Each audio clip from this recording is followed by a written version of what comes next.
Hello विद्यार्थियों, तो आप लोग कैसे हो। आज मैं आप लोग के बीच में पुनः इनऑर्गेनिक केमिस्ट्री के फर्स्ट लेसन का तीसरा वीडियो लेकर के आया हूँ। आज मैं बताऊंगा धातु अयस्कों से धातु की प्राप्ति करने के लिए हम कौन कौन सी प्रक्रियाओं को अपनाते हैं और अपनाने के बाद कैसे कैसे प्रक्रियाओं को अपनाने के बाद शुद्ध धातु की प्राप्ति करते हैं, है ना। यानी तत्वों के निष्कर्षण और उनके सिद्धांत में आपका तीसरा वीडियो, जिसमें मैं आपको बताऊंगा जे अयस्क से धातु को प्राप्त करने के लिए हम क्या क्या विधियां अपनाते हैं, कौन कौन सी प्रक्रियाओं को अपनाते हैं, तब हम धातु की प्राप्ति कर पाते हैं। तो आज हम लोग जो डिस्कस करेंगे बाबू, वो फर्स्ट टॉपिक हमारे लिए है और आपके लिए है, जिसे हम लोग बोलते हैं बाबू धातु कर्म, है ना।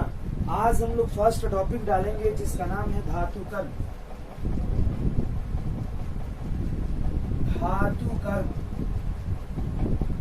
आखिर ये क्या प्रक्रिया है जिसके बारे में हम लोग को जानना है बाबू।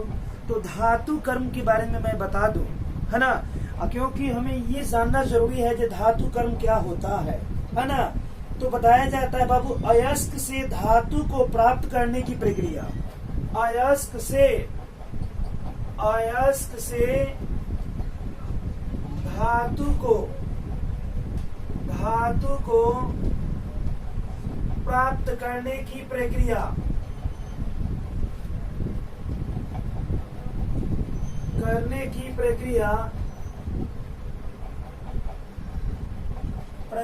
धातु कर्म कहलाती है।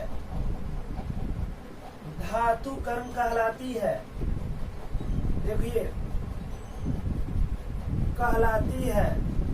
अब देखिए इसकी कितनी सुटेबल परिभाषा हमने आपके बीच में रखा क्या, अयस्क, क्योंकि जितने भी तत्व होते हैं अधिकांश तत्वों के अयस्क प्राप्त किए जाते हैं पृथ्वी पर, और उन अयस्क का शुद्धिकरण करके कोई प्रक्रिया अपना करके हम शुद्ध धातु की प्राप्ति करते हैं। तो मैंने बताया कि अयस्क से धातु को प्राप्त करने की प्रक्रिया अयस्क के रूप में प्राप्त हुआ है, और अयस्क से हमें धातु प्राप्त करना है, तो धातु के प्राप्त करने की प्रक्रिया क्या कहलाती है, धातु कर्म कहलाती है।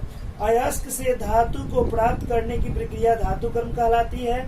इसके आधार पर अगर आगे की ओर हम देखें बाबू, तो धातु के प्रकृति के आधार पर, है ना, धातु के प्रकृति के आधार पर ये धातु कर्म की प्रक्रिया जो होती है 3 भागों में बढ़ जाती है। कितने भागों में बढ़ती है, 3 भागों में बढ़ जाती है ना। यानी अयस्क से धातु को प्राप्त करने की प्रक्रिया धातु कर्म है, लेकिन धातु की प्रकृति के आधार पर धातु कर्म को हम 3 वर्गों में बांट देते हैं। अब बारी बारी से एक एक वर्ग के बारे में अगर हम लोग केयरफुली देखें, तो पहला होता है बाबू जिसे हम लोग बोलते हैं क्या, है ना, यहाँ पे डाल देते हैं धातु कर्म के प्रकार। धातु कर्म के प्रकार, बाबू धातु कर्म के प्रकार के बारे में अगर हम लोग डालें, तो फर्स्ट होता है क्या, ऊष्मीय धातु कर्म, है ना, ऊष्मीय धातु कर्म। तो आप यहाँ पे केयरफुली ये जानेंगे जो ऊष्मीय धातु कर्म आखिर है क्या, है ना, क्योंकि धातु कर्म जो होता है बाबू धातु की प्रकृति के आधार पर 3 भागों में बढ़ जाता है, और सबसे पहला होता है ऊष्मीय धातु कर्म। यानी जब किसी धातु के ऑक्साइड के अयस्क को, जब किसी धातु के ऑक्साइड के अयस्क को, यानी जब किसी धातु के अयस्क के ऑक्साइड को हम लोग, देखिए हमने बताया क्या, जब किसी धातु के ऑक्साइड अयस्क को, है ना, जो अयस्क ऑक्साइड के रूप में प्राप्त होते हैं, उनके लिए ऊष्मीय धातु कर्म का उपयोग करते हैं। तो अगर आपसे पूछा जाए, जब बताइए ऊष्मीय धातु कर्म क्या है, क्या डिफिनेशन आप लोग देंगे, कैसे समझाओगे, तो आप बताओगे क्या जो ऊष्मीय धातु कर्म के बारे में, जब किसी धातु के ऑक्साइड अयस्क को अपचायक के साथ गरम करके धातु का निष्कर्षण करते हैं।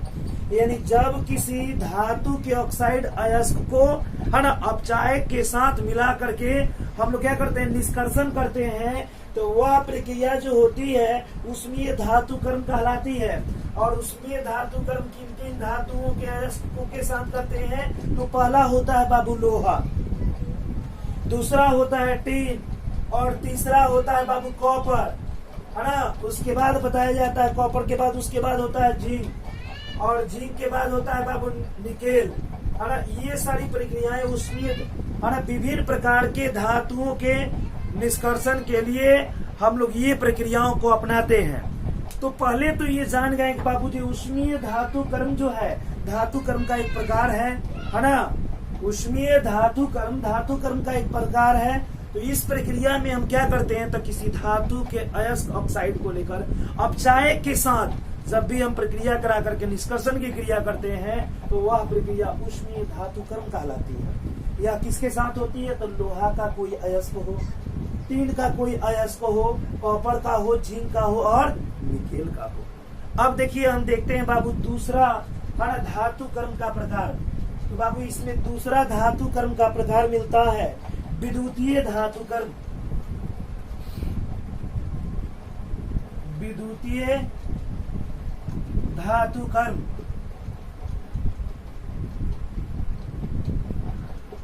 है ना।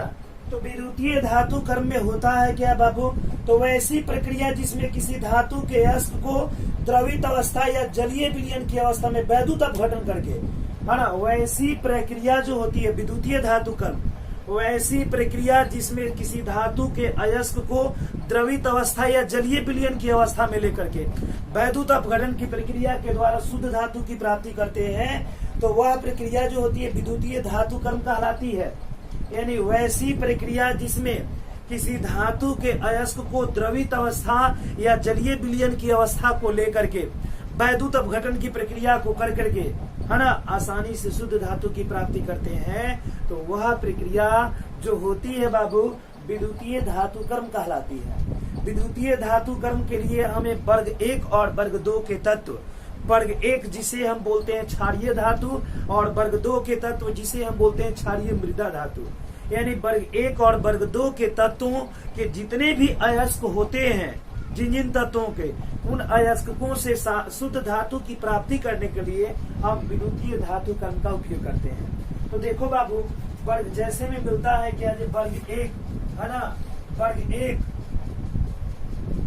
1 एवं वर्ग 2 के तत्वों के अयस्क एवं वर्ग 2 के तत्वों के अयस्क,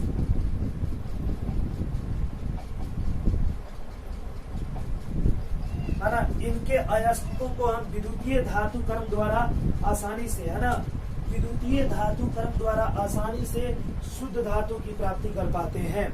तो इस तरीके से हम देखें बाबू तो विद्युतीय, अब आप कहिएगा जब वर्ग 1 के तत्व, तो वर्ग 1 के तत्वों को क्षारीय धातु और वर्ग 2 के तत्वों को क्षारीय मृदा धातु कहते हैं।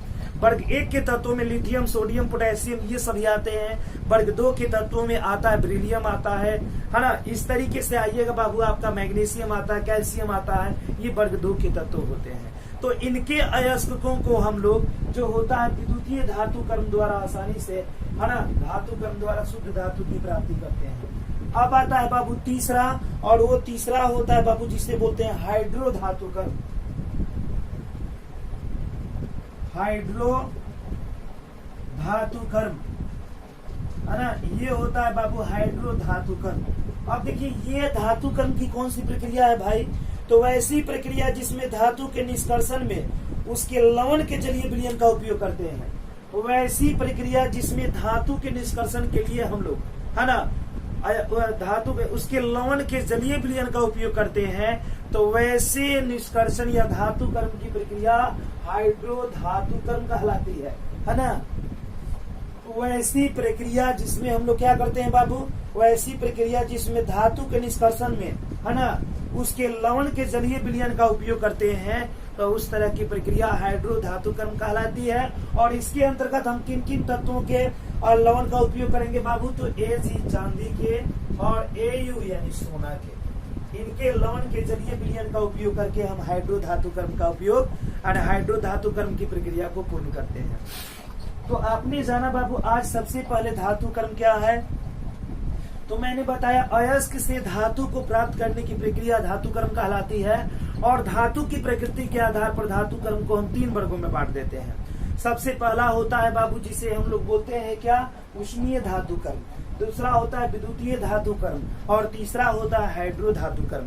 अब किन किन तत्वों के अयस्क का इन प्रक्रियाओं द्वारा है ना शुद्ध धातु की प्राप्ति करते हैं, मैंने बोर्ड पे दिया है, आसानी से आप चाहते हैं तो नोट कर सकते हैं, है ना। उसके बाद मैं अगला टॉपिक आपको बता रहा हूँ।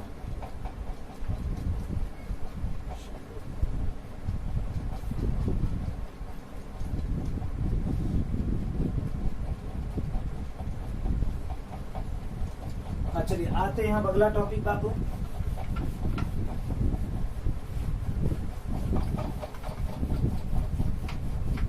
इसके बाद अगला टॉपिक आता है बाबू जिसे हम लोग बोलते हैं सांद्रण।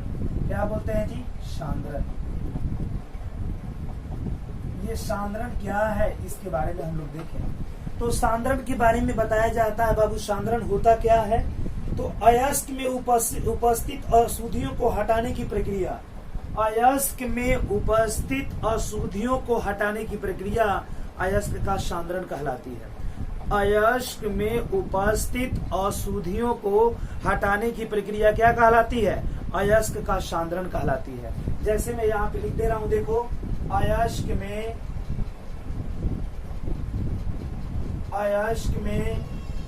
उपस्थित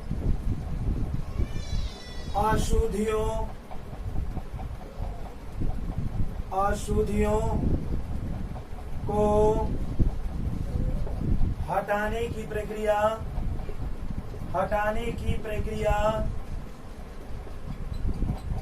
सांद्रण कहलाती है।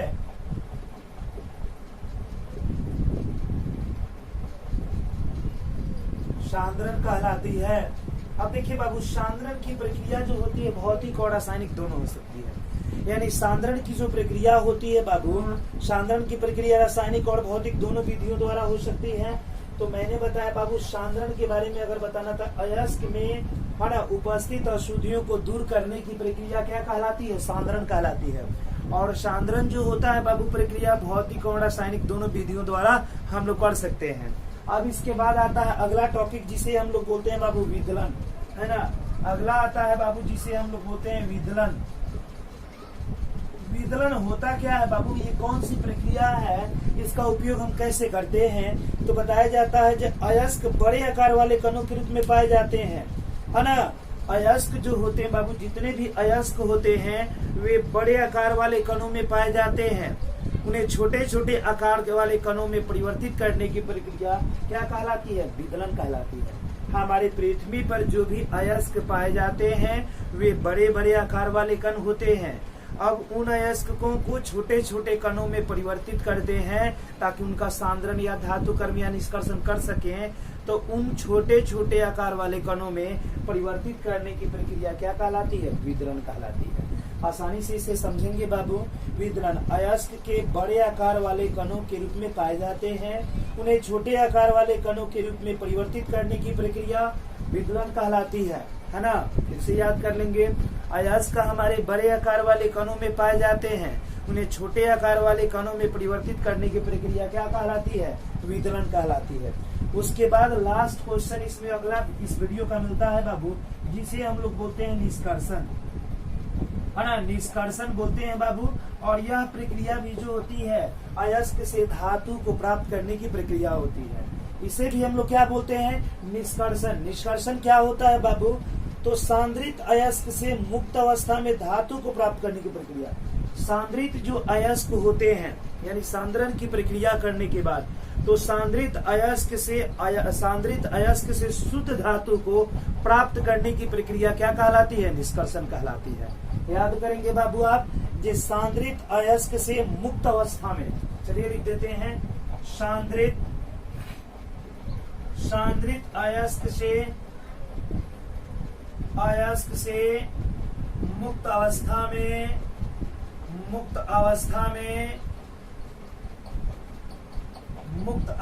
सांद्रित अयस्क से मुक्त अवस्था में धातु को प्राप्त करने की प्रक्रिया